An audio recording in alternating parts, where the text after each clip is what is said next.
ஹே ஜெசி, இங்க வாயேன். சொல்லுங்க அண்ணா. ஜெசி, அந்த தாத்தாவை பாரேன். அண்ணா, அந்த தாத்தா சூப்பரா நிக்கிறார்ல ஒத்த காலில். வயசான என்ன காலை தூக்கிட்டு ஸ்டெடியா நிப்போம்ல.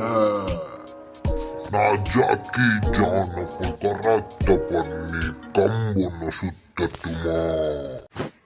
நான் கம்பு சுத்துற ஸ்டைல நீ பார்த்துட்டு பாட்டொன்ன போடுங்கடா.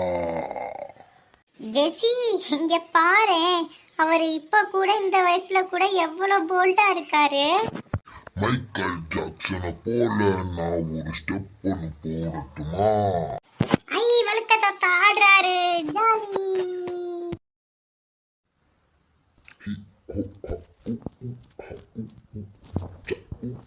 Ooh.